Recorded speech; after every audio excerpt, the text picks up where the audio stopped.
Udah mah nggak banyak ahli diminta pendapat dan rekomendasi, masyarakatnya minim informasi. Halo Balakala, jaga budaya. Jadi tadinya aku nggak mau bahas tentang pemasangan stairlift sementara di Candi Borobudur ini untuk fasilitas kunjungan Presiden Prabowo dan Presiden Macron dari Prancis. Ya karena pemasangannya mendadak dan sebagai masyarakat umum, aku taunya juga udah dipasang aja, udah mau dipakai. Makanya yang sempat aku bikin cuma video source-nya aja.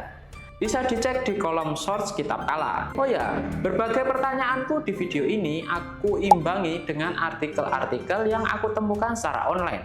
Kamu bisa ikut cek update berita stairlift Candi Borobudur ini di kolom deskripsi. Dan intinya kenapa aku nggak bikin video dan upload kemarin, ya udah males aja kejar tayang untuk peristiwa yang udah pasti kejadian. Terus kenapa masih mau dibahas? Kehabisan konten mas? Enggak juga, lebih ke karena pernyataan yang enggak mendasar ini.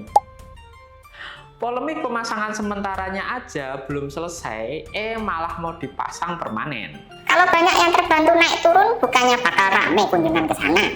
Nah, kan mungkin pemikirannya kayak gitu juga ya yang terjadi di benak para pejabat kita atau pengelola Candi Borobudur. Makanya aku rasa jadi penting dibahas.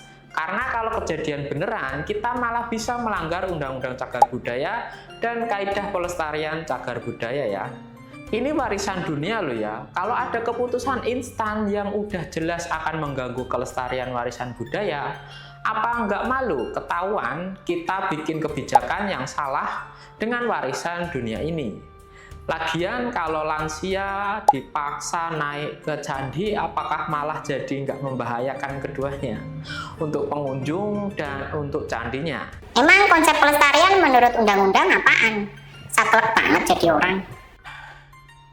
Oke, maaf jika terkesan terlalu melarang. Info aja, kalau ada postingan video ini di Instagram yang berdekatan dengan kegaduhan pemasangan lift ini. Ibaratnya Borobudur itu untuk mencapai puncaknya adalah gambaran mencapai nirwana atau surga yang harus susah payah dicapai bahkan oleh umatnya sendiri. Inilah salah satu nilai yang harus dijaga di Candi Borobudur. Lagian pencapaian ke atas itu nggak bisa langsung kalau menurut nilai yang ada. Jadi naik satu lantai, kamu harus mengelilingi sekali lantai itu. Karena itulah di lorong banyak relief-relief cerita perjalanan hidup manusia sebelum menuju ke nirwana. Baru nanti naik lagi ke lantai berikutnya. Namanya ini Pradaksina. Bisa cek di Google apa itu Pradaksina. Lah kok mentang-mentang mau naik cepat disediakan stairlift kayak gini?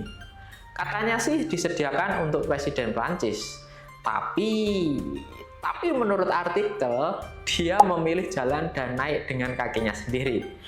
Terus ini dipasang untuk siapa kemarin? Lalu kenapa jadi ada rencana dipasang permanen? Bukannya malah menimbulkan biaya lagi ya? Bukannya ini katanya eranya efisiensi.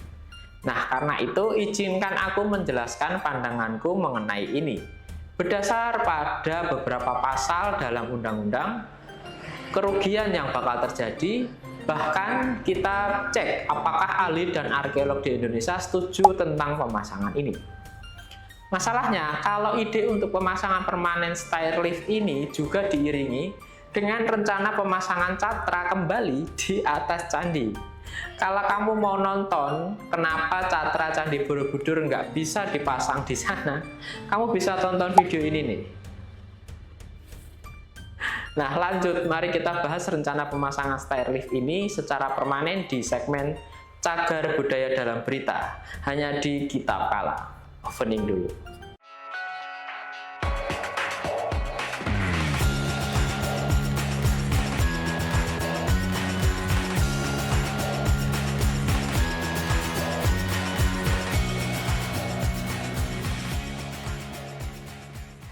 Jadi gini, kegaduhan ini ya bermula ketika desas-desus pemasangan stairlift ini terdengar sekitar tanggal 23 Mei yang dilanjut dengan beredarnya video pondasi dan rel stairlift yang sudah terpasang seperti ini. Padahal banyak pihak merasa pemasangan ini terlalu terburu-buru dan senyap. Lihat aja nih, banyak hal yang dilakukan di atas bahkan melanggar apa yang dilarang dari lama. Ini adalah aktivitas yang membahayakan, baik buat orang yang memanjat atau susunan batu yang diinjak. Udah belasan tahun dilarang, malah dilakukan lagi. Ini nih namanya kegiatan berdasarkan pada mitos yang namanya Kunto Bimo, yakni kegiatan memasukkan tangan ke dalam lubang stupa dan berusaha meraih arca Buddha. Kalau kesentuh katanya bakal dikabulin permintaannya. Tahu nggak sih kalau ini adalah mitos yang tercipta bukan sejak era pembangunan candi? Ini tuh cerita jahil yang dinarasikan oleh pribumi zaman dulu kepada para Belanda yang berkunjung ke Candi Borobudur agar para pribumi dapat untung dari orang-orang Belanda tadi. Gimana? Menarik kan? Gimana kalau aku ceritakan di video lain? Komen kalau setuju. Nah, karena minimnya akses informasi berupa rancangan stairliftnya, cara pemasangannya, dan siapa ahli yang terlibat bikin rencana ini, malah bikin banyak pihak yang mempertanyakan. Dari organisasi ataupun komunitas juga banyak yang mempertanyakan urgensi pemasangannya. Seperti ada Perkumpulan Ahli Arkeologi Indonesia atau IAAI, ICOMOS Indonesia, dan berbagai komunitas budaya serta Buddha menolak dan mempertanyakan pemasangan yang terkesan terlalu keburu-buru. Oke lah, ini kejadian udah terjadi dan banyak pihak udah mulai mendesak untuk adanya perumusan paling tidak ke depannya hal-hal begini harus ada regulasinya dan masyarakat umum harus tahu apa aja yang lagi dilakukan oleh pemerintah terhadap situs-situs cagar budaya kita. Ini warisan kita loh. Bahkan Candi Borobudur itu warisan dunia. Kalau rusak, yang malu bakal kita-kita juga. Karena nggak bisa jagain warisan dunia. Wah, gimana ini ya?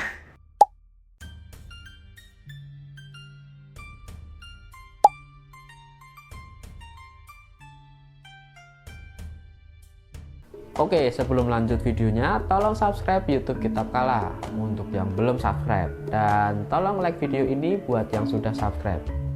Sip, mari lanjut videonya. Lalu misal kejadiannya udah berlalu dan kita fokus agar pengelolaan Candi Borobudur mengedepankan regulasi yang terkomunikasikan, tiba-tiba ada rencana dipasang permanen, ini apa malah nggak ngelanggar Undang-Undang Cagar Budaya tahun 11 tahun 2010 ya? Apalagi ada aturan dari UNESCO juga yang selaras dengan Undang-Undang tentang Pelestarian Fisik dan Nilai. Terus pemasangan stairlift melanggar pasal berapa? Sebelum ke undang-undang deh, kondisi pemasangan kayak gini itu mungkin diklaim udah dikasih tatakan karet lah memasangnya, nggak ada batu yang dibor atau untuk penguat lah, atau dipasang cuma di sisi selatan aja. Tapi kan tetap aja ini semua logam. Saat proses pemasangan, siapa yang menjamin tidak terjadi gesekan dengan batuan candi? Kita telah bertahun-tahun menggunakan sendal upanat ini. Sendal dari anyaman daun pandan kering sebagai alas menaiki Candi Borobudur. Karena sudah puluhan tahun, lantai dan tangga Candi Borobudur terkena alas kaki yang keras hingga aus. Apalagi ini batuan yang ada akan jadi penopang alat dari logam yang lebih membahayakan baik bagi pengunjung dan batuan yang ada. Lanjut ke Undang-Undang Nomor 11 Tahun 2010 tentang Cagar Budaya.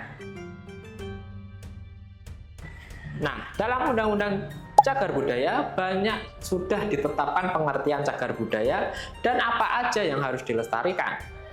Pelestarian itu nggak melulu ngomongin tentang ngejagain candi biar eksklusif, nggak bisa disentuh masyarakat umum kok.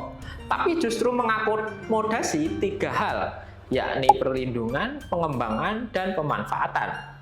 Dari pengertian pelestarian nih, pada pasal 1 angka 7 tertulis, pelestarian adalah dinamika upaya untuk melindungi, mengembangkan, dan memanfaatkan cagar budaya dalam sistem nilai kehidupan masyarakat secara menyeluruh melalui kegiatan perlindungan, pengembangan, dan pemanfaatan dalam rangka memajukan kebudayaan nasional. Nah, lalu di pasal 82 tertulis, pelestarian cagar budaya dilakukan melalui perlindungan, pengembangan, dan pemanfaatan. Masing-masing unsur ini dijelaskan lebih rinci dalam pasal-pasal setelahnya, antara pasal 83 sampai pasal 95. Misalnya tertulis, perlindungan mencakup penyelamatan, pengamanan, zonasi, dan pemugaran. Pengembangan mencakup penelitian, pendidikan, dan penyebarluasan. Dan pemanfaatan termasuk kegiatan ekonomi berkelanjutan seperti pariwisata budaya. Lalu masalah apa yang harus dilestarikan dan dijaga? Ternyata bukan cuma keutuhan bangunannya aja, tapi juga nilai-nilai yang melekat pada cagar budaya. Dalam hal ini Candi Borobudur. Pada pasal 83 ayat 1 tertulis, perlindungan terhadap cagar budaya dilakukan untuk menjaga keaslian dan keutuhan nilai, informasi, dan atau fisiknya. Dengan penjelasan, keaslian dan keutuhan fisik berarti struktur bangunan, bentuk asli, material, dan elemen fisik lainnya yang harus dijaga sebisa mungkin. Lalu ada nilai dan informasi, mencakup nilai sejarah, ilmu pengetahuan, pendidikan, agama, dan budaya yang melekat pada cagar budaya. Lebih lanjut, pasal 1 angka 7 tentang definisi pelestarian juga menegaskan bahwa pelestarian dilakukan dalam sistem nilai kehidupan masyarakat. Artinya tidak hanya melindungi bentuk fisik, tapi juga makna dan historisnya. Jadi tahu ya, segala hal yang terlalu banyak ditambahkan pada cagar budaya, dalam hal ini stair lift, itu tuh malah nggak sejalan dengan undang-undang cagar budaya yang ada. Apalagi pakai acara bikin meja jamuan kayak gini di atas, malah ngilangin nilai dan fungsi candi baik secara budaya, agama, dan sejarah nggak sih? Gimana menurut kalian? Baiknya gimana ini? Apa kalian terima?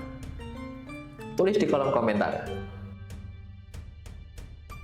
Candi Borobudur ini yang menjadi cagar budaya masih ingin dikelola dengan paradigma primitif oleh pengelolanya.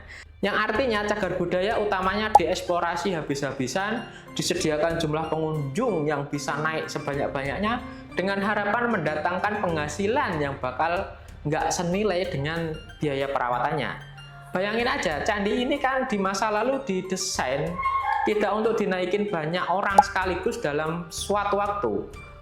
Kalau jadinya makin banyak yang naik karena kemudahan yang disediakan, malah candi ini akan punya potensi longsor karena struktur di dalam candi adalah tanah, bukan batu. Malah bikin candi ini membutuhkan biaya besar untuk perbaikan terus-menerus. Padahal paradigma pengelolaan dan pemanfaatan cagar budaya di era ini nggak fokus eksplorasi pada objek utamanya. Justru penguatan narasi, pemanfaatan nilai yang ada pada candi, dan pemanfaatan zona di luar candi bisa jadi banyak alternatif. Ini masalah kreativitas aja sih. Daripada habis-habisan berusaha menaikkan banyak orang ke atas candi, mending meramaikan kunjungan di sekitar candi. Ini juga berlaku untuk cagar budaya dimanapun berada ya. Oh ya, tambahan info aja. Dulu itu ada namanya Balai Konservasi Candi Borobudur yang bertugas menjaga dan merawat candi dari berbagai hal yang merusak. Selain itu, Balai Konservasi juga bertanggung jawab untuk melakukan berbagai riset demi tersedianya terobosan-terobosan pelestarian di candi. Dan dengan munculnya peraturan presiden beberapa tahun lalu, pengelolaan Candi Borobudur dialihkan dan Balai Konservasi ditiadakan. Berubah nama menjadi Museum Cagar Budaya Candi Borobudur. Museum guys, bukan Balai Konservasi. Nggak jelas siapa yang bakal jadi garda terdepan menjaga candi warisan dunia ini. Gimana menurutmu? Jadi gitu, ada baiknya kita saling mengingatkan bahwa tugas pelestarian bukan tugas satu atau dua orang saja, tapi tiap warga negara wajib ikut melestarikannya. Buat para pemegang kebijakan, mohon lebih banyak mendengarkan pendapat para ahli, dan untuk para ahli bisa lebih saling berkomunikasi untuk menemukan rekomendasi terbaik untuk Candi Borobudur. Sekian video kitab kala kali ini, semoga informasi tadi bisa menambah pengetahuan kamu atas apa yang sedang terjadi. Terima kasih sudah menonton, sampai jumpa di video berikutnya.